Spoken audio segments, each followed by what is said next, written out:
So, a quick little setup tour for those of you who are interested after seeing all the unboxings. Um, well, my recent unboxings include two things. This is the AK33 mechanical keyboard from Ajazz, but now I have the version with the black switches instead of the blue ones, which I've unboxed. I've sold that one for the original price and bought this one. I also have an FK2 now. You might have seen the unboxing. I just wanted to try it out and see if the smaller shape compared to the FK1, which is lying around here, would make any difference, and if it would it be for the better? And yes, it did, and yes, it was for the better. So yeah, I can aim better with the FK1 because of the smaller shape or size or whatever. Below it is my aging QCK Plus, as you can see. The sides are starting to wear out. One quick little note here. If you too have a QCK Plus or a QCK, any kind of QCK which is black, and you just want to buy another one because yours is wearing out, then you must buy another black one. Don't buy the Fanatic edition, the MLG edition, or the Navi. Don't buy any of the special editions if you want to retain the same exact amount of friction with your mousepad, because the special editions of the SteelSeries QCK mousepad have a different material which makes your mouse glide faster. I just put this here to try it out. This is a fake Microsoft mousepad which I've got with this keyboard. Just in order to make it more comfortable for my arm to rest on the table. For audio, I have the SteelSeries Siberia V2, which also has a microphone, so I'm covered with both audio output and input. And for the monitor, the most expensive piece of this setup, I have the BenQ. Let me turn it off. So yeah, I have the BenQ XL2411Z, and right now it had a CS source displayed on it, and it has also still. So moving on to my PC. For my PC, I have built my new PC in my old case, which was salvaged from an office PC. That's because I don't care about looks. I removed both of the side panels. I removed all those little covers there because I just don't care. All I want is silence and performance. I won't be looking at my PC all that much since it's there in the hole behind my table, basically. So what you see here, let's start off with the heart of the build, pretty much the power supply, which has ENERGYKNIGHT written on it. If you're not familiar with this brand, it's basically a power supply made by SeaSonic, and ENERGYKNIGHT is their OEM brand. So this was intended to be sold to PC builders and the kind, not to the general public. So yeah, that's a SeaSonic SS500 ET Active PFC T3. That's a mouthful. Power supply, so 500 watts of SeaSonic pure power. The cables don't look cool, the power supply itself doesn't look cool, but it does deliver enough power to my PC, and it does so very silently. Even at maximum load, I can't hear it. It's drowned out by the other fans in my PC. So, moving on, what does it power, this power supply? It powers an i5 6600K, which is below this Be Quiet CPU cooler. The CPU cooler is called the Pure Rock, and it's their budget option from Be Quiet. But this is a returning theme with my build. I bought it because it's silent, just like the power supply. I literally can't hear it, the fan. I have, what is it? One in the power supply, one on the CPU cooler, so 2 fans, and 3 fans, let me show you, on my Gigabyte graphics card. So I named all the fans just in order to tell you that I only have 5 fans in my system, but the only ones I can hear are the 3 fans on my Gigabyte graphics card. So these 2 are basically inaudible even at maximum load.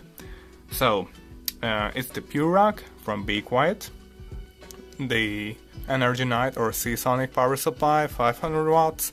Below the CPU cooler is an i5 6600K, and on the right there's 2 RAM sticks, which I've also made an unboxing video of. Those are the Viper memory sticks from Patriot, and they are running at 2666 MHz with 15 cache latency. And those are 2 8 gig sticks, so basically 16 gigs in dual channel. Moving on to the graphics card, I'll cover the motherboard and the hard drive last. So the graphics card, as I mentioned, is made by Gigabyte, and it's an NVIDIA GTX 770. If you're not familiar with the 770 and you're familiar more with the 600 line from NVIDIA, then I can tell you that the 770, which I'm having here, is basically a 680 overclocked on the core and with faster RAM. So also basically heavily overclocked 680 would match my 770 in performance. So the hard drive, let me get it out of the way, is a 1TB drive from Seagate. It's a Barracuda with 64 megs of cache, and it's running at an RPM of 7200. So yeah, it's a basic hard drive, not the slowest kind, but not the fastest either. It's just that, it's just storage. I didn't make the jump to an SSD yet because I couldn't justify it. I mean, it doesn't give me any more FPS, and the kind of money I have to spend like €100 on a 500 gig SSD, from which kind of money I could buy a 2TB hard drive. So it's hard for me to justify when really my PC isn't all that slow. I don't have that much crap on my computer, so it's fast enough for me, and most of the time I'm just gaming, and in games it doesn't really make a difference, I mean an SSD. So for the last bit, the other thing which people usually call the heart of their build is the motherboard itself, and that's a also that, and the motherboard is also from Gigabyte, and it's called the GAZ70 Gaming K3, if I can recall. Yeah, I think that's the name. And it's a Z70 chipset motherboard for Intel CPUs, and yeah, it's one of their budget options again. That's also a recurring theme. I just want performance. I don't care about bells and whistles. The fact that this happened to have some heat sinks with red and white accents and PCIe sockets with red color is just a coincidence. I went for a reliable motherboard with enough power phases to overclock my CPU, of which I can tell you a short story of. I had this CPU, the i5-6600, overclocked to 4.5 gigahertz, and the GPU has a factory OC, and by the way, the power supply, the 500 watt power supply, had no trouble powering it, even at maximum load, even in stuff like Firmark or Prime 95 or like gaming, Battlefield 3, 4, stuff like that.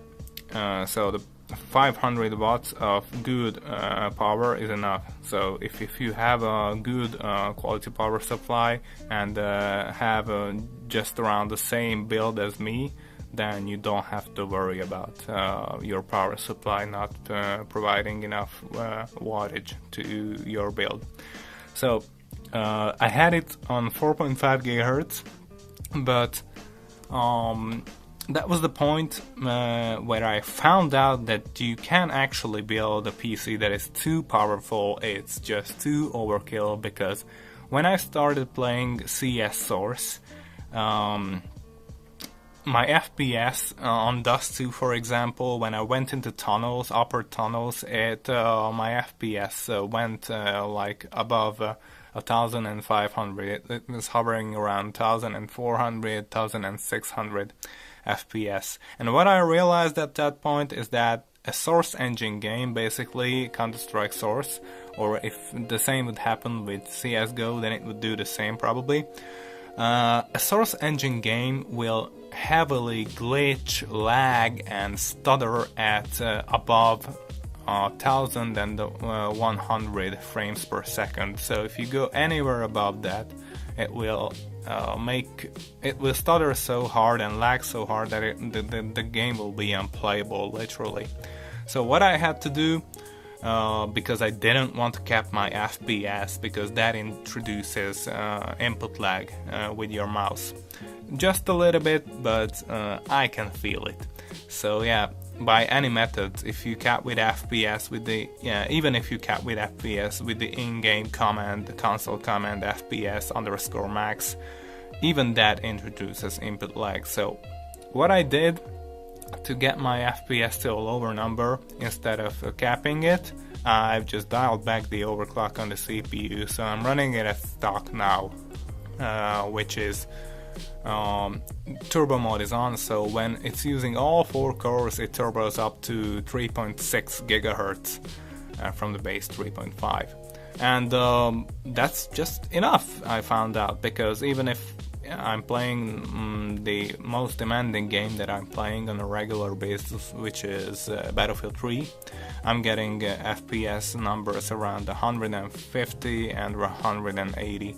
So an i5-6600 is paired with a GTX 770 is completely enough. I mean, by the way, at 1080p, it's completely enough for 1080p gaming, Battlefield 3, Battlefield 4, stuff like that, and definitely enough for CS Source. And in CSGO, I'm getting around 500 frames per second, sometimes 600, sometimes 400.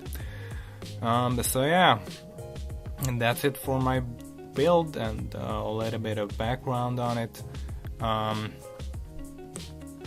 The last thing I wanted to show you before I go is a feature of about which I don't really care, but it's there, so yeah, I'll show you. The motherboard actually lights up red when powered on. You can turn this off or on in the BIOS, or even set it to sync with your music. But listen to this. When the PC starts up, the and it's gone. The graphics card spins at maximum power, so that's why it's making such a huge amount of noise, well, relatively huge amount. But now that the initial startup has completed, you can hear that the PC is almost dead silent.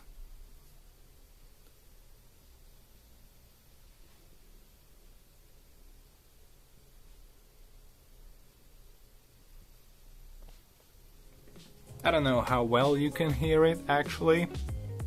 I don't know how much background noise my phone filters out with its two microphones and stuff like that. But trust me, it's that silent. The only time when it spins up, it doesn't even spin up when I'm playing CSGO or CS Source. The only time when the graphics card, the fans on the graphics card spin up is when I'm playing a more demanding, relatively more demanding game like Battlefield 3 or Battlefield 4. So yeah, that's it. Thank you guys for watching, and if you're interested in something, then don't hesitate to post a comment. I'll answer all questions. Well, if I do have the answer, that is. So yeah, comment away, and if you like the video, just press the appropriate button.